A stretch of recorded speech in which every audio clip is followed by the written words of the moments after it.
자, 그러면 스트럭처럴 베리에이션을 콜하려면 어떻게 해야 되느냐, 또는 스트럭처럴 베리에이션은 어떤 데 콜이 잘 되고 어떤 데 콜이 안 되느냐를 보면, 앞에서 설명드린 것처럼 이 리전이 크면 클수록 디텍션이 잘 됩니다. 그러니까 딜리션도 넓은 리전이, 또는 앰플리케이션도 넓은 리전의 앰플리케이션이 될 경우는 상당히 쉽게 찾을 수 있습니다. 두 번째는 카피 넘버 베리에이션의 경우에 그 변화의 정도입니다. 예를 들어서 앞에 설명한 것처럼 이렇게 좁은 리전에서 원카피 딜리션이 있어서 원래 두 카피인 곳이 원카피로 줄어들었다. 그러면 살짝 리드 앱스가 줄어들고 살짝 좁은 범위의 BL1이 0.5짜리 BL1이 안 보이는 걸 가지고 여기 딜리션이 있다는 걸 디텍션하기 어렵다고 생각했습니다. 그런데 원카피 딜리션이나 투카피 딜리션이라면, 호모자이거스 딜리션이라면 이 비록 좁은 범위를 하더라도 리드 앱스의 이 감소나 여기에 그 베리언트 엘일이 없어지는 걸 보고 조금 더 한 카피 딜리션보다는 투 카피 딜리션을 훨씬 더 좀 더 잘 찾아낼 가능성이 있습니다.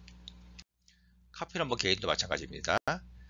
2카피가 3카피가 됐다 요리 전에, 그럴 경우에 이렇게 살짝 올라가는 거 가지고 디텍션하기 힘들지만, 카피 넘버 게인이 엄청 높은 경우, 뭐 여기 같은 경우는 뭐 7카피 또는 뭐 20카피, 50카피 이렇게 되면 아마 좁은 범위라 하더라도 여기 리드스가 확 올라가기 때문에 잘 찾아낼 수가 있습니다.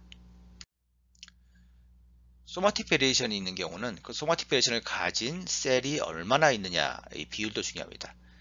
전체 셀이 100%다 딜리션이 있다, 그러면 이렇게 찾아낼 수 있지만, 전체 셀에서 아주 일부 셀만 딜리션을 가지고 있다면 이 리드 뎁스가 살짝 떨어지기 때문에 이건 찾아내기가 굉장히 어렵습니다. 에버리지 리드 뎁스 중요합니다. 여기 살짝 원카피 게인이 있다고 가정해 봅시다.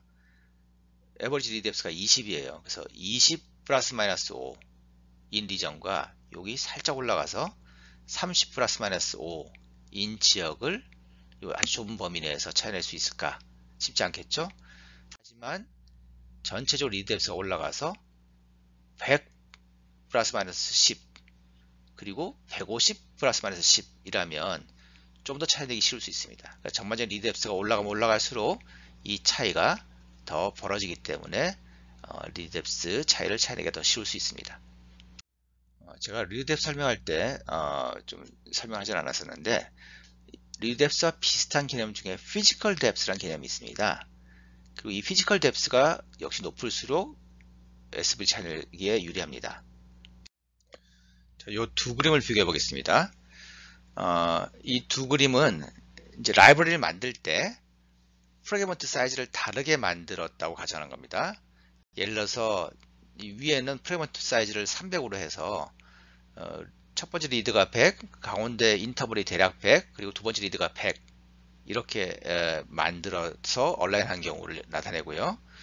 이 밑에 경우는 예를 들어서 좀 사이즈를 크게 만들어서 한 600 베이스로 프래그먼트를 만들어서 이 리드 1이 100, 리드 2가 100, 그리고 가운데 잘 모르는 인서트가 한 400점 되게 만드는 겁니다.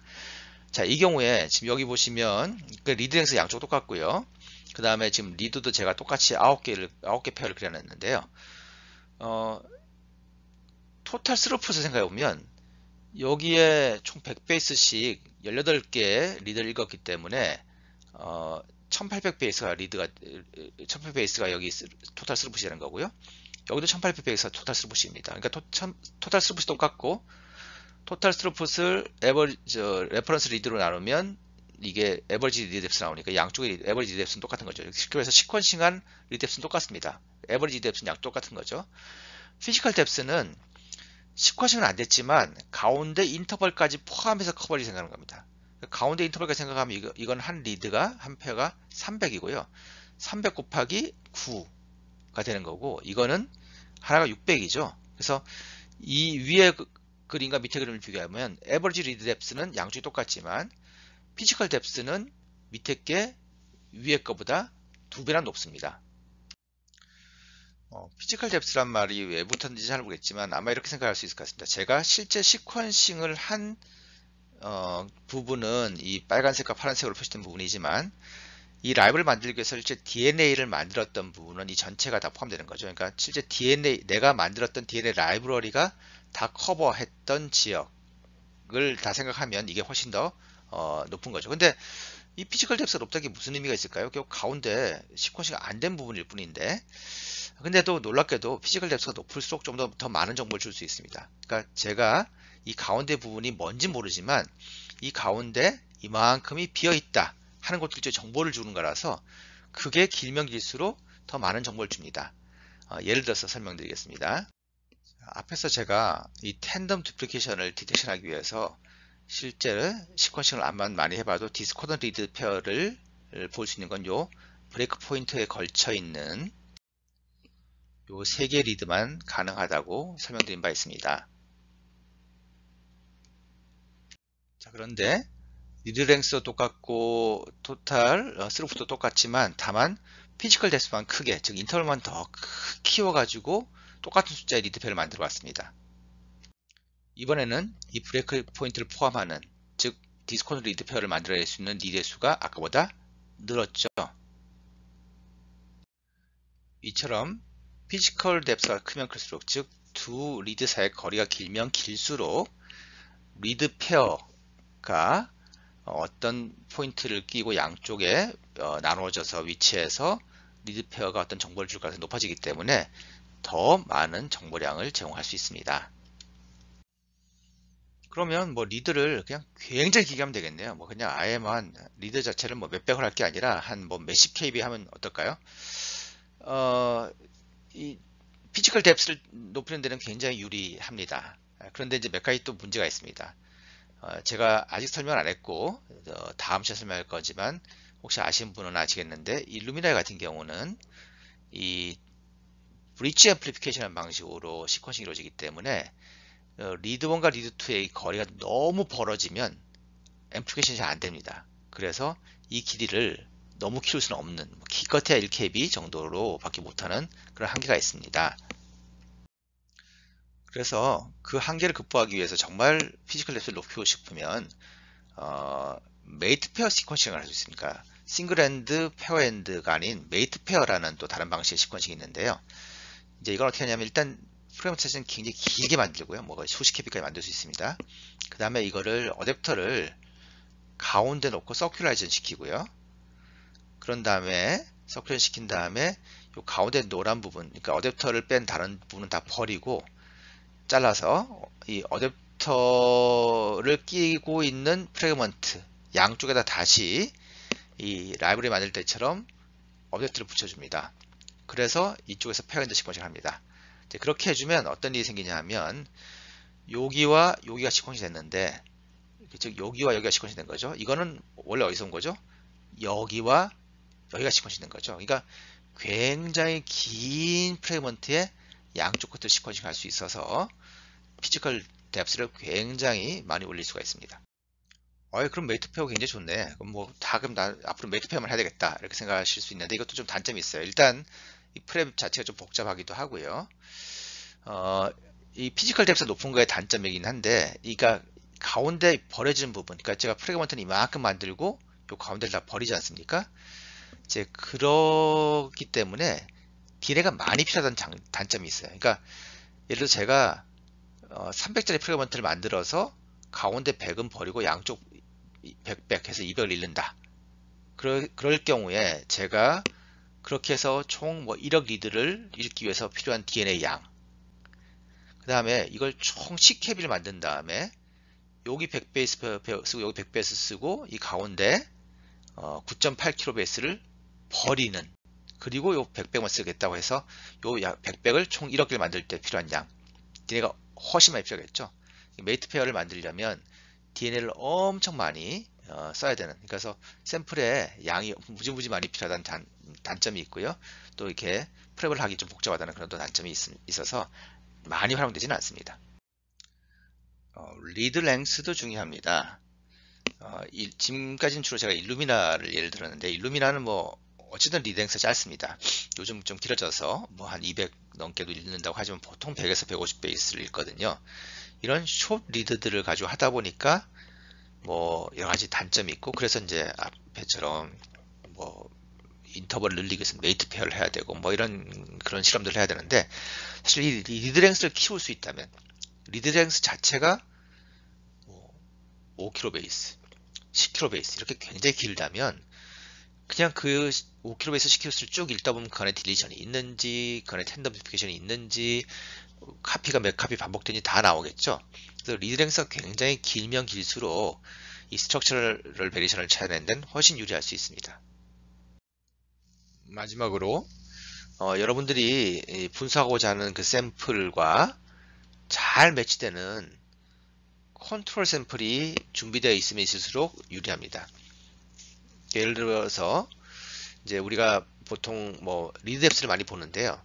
그러니까 이론적으로 제가 30x 시퀀스 했으면 30x 근처로 이렇게 아주 편편하게 나와야 되겠죠. 근데 그게 뭐 30 플러스 마이너스 한 5 정도 왔다 갔다 하는 건 이해가 되는데, 그 중에서 뭐 그게 한 60이나 뭐 이렇게 뭐 5 이렇게 나와버리면 이상하네 라고 판단을 해야 되는데, 문제는 여러 가지 이유로, 예를 들어서 뭐 GC 레이쇼가 엄청 높은 지역은 원래 시퀀스가 잘 안 되거든요. 또는 리프터 시퀀스가 있는 경우, 레퍼런스 자체에 리프터 시퀀스가 있는 경우는 올라가거든요. 그러니까 정상 샘플을 해도 리뎁스가 5, 리뎁스가 60 나오는 것이 흔하게 나옵니다. 그러니까 내가 내 샘플만 하나 가지고 여기 리뎁스 60이네? 여기 개인 있나봐. 여기 리뎁스 5로 막 나와. 여기 로스 있나봐. 이렇게 쉽게 판단하기 어려울 수가 있어요. 그래서 다른 샘플들, 컨트롤 샘플들 쭉 보면서 항상 이 자리는 늘 리뎁스가 5가 나오는 곳이구나. 그러니 내 샘플도 5가 나왔다는 게 결코 이상이 아니구나. 그냥 정상이구나. 또 내 샘플에서 여기까지 60, 70 나왔지만 다른 샘플들도 항상 여기 60, 70 나오는 걸 보면 이게 꼭 카피는 뭐 개인이 없어도 여기는 이렇게 올라가는 곳인가 봐.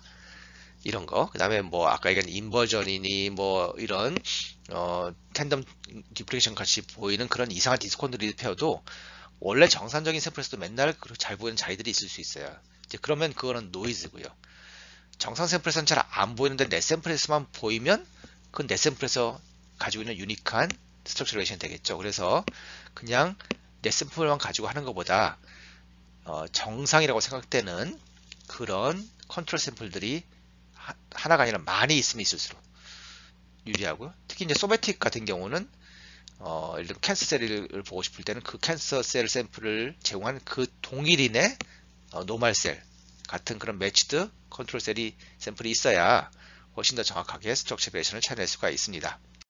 자, 마지막으로 조금 덧붙이려고 하는데요. 제가 그 4-2 수업에서 제네틱 마커들 종류를 얘기하면서, 물론 이 분류법이 좋지 않은 분류법이라고 얘기했습니다만, 휴먼 지놈 베리에이션을 분류할 때 뭐 SMV, 인델 뭐 이런 게 있다고 했습니다. 자, 여기서 제가 썼던 분류랑 NGS는 이러한 변이를 찾아내는 실험 기법이다 라고 설명할 때 이 분류랑 비교하시면 뭔가 좀 차이가 나는 걸 볼 수 있을 겁니다. 이 부분이 빠져 있죠. VNT라고 STR이 빠져 있습니다. 그 VNT라고 STR은 NGS로 어떻게 찾나요? 쉽지 않습니다. 그래서 빠진 거죠. 그러니까 NGS는 이 VNT랑 STR 찾기에 적절하지는 않습니다. 물론 찾아낼 수도 있죠. VNTR도 어떻게 보면 작은 CMV에 가깝다고 생각할 수도 있어서요. 우리가 CMV를 보는 몇 가지 툴들을 쓸 수도 있고요. 또 STR도 작은 것들은 어쩌면 숏 인델에 가깝다고 생각할 수 있어서, 예를 들면 CA가 10번 반복되는 거냐, CA가 9번 반복되는 거냐, 결국 CA 2 베이스 페어 딜리션이라고 생각할 수 있기 때문에 뭐 인델처럼 찾아낼 수도 있습니다. 다만 이 STR이 꽤 긴 경우, 예를 들면 CCA 이렇게 3 베이스 리핏이 40번 있다. 그럼 한 120 베이스 나올 거 아닙니까? 근데 리드 랭스가 100이다. 그러니까 100짜리 조각을 가지고 그 안에 CCA가 40번 있는지 41번 있는지 42번 있는지 맞춰봐라. 못 찾습니다. 불가능합니다. 즉 STR의 길이가 길고 리드 랭스는 상대적으로 짧을 경우에 이 STR을 찾아내는데 어려움이 있습니다. 그래서 일반적으로 숏 리드를 사용하는 NGS의 경우는 이런 반복 서열의 디텍션에 어려움을 가집니다. 조금 길게 설명했고 초보자들한테는 좀 어려운 부분도 있긴 했지만, 여러분들 이 강의를 통해서 스트럭처럴 베리에이션에 대해서, 그리고 NGS의 어떤 원리와 한계에 대해서 많은 이해를 하셨기를 바라겠습니다. 감사합니다.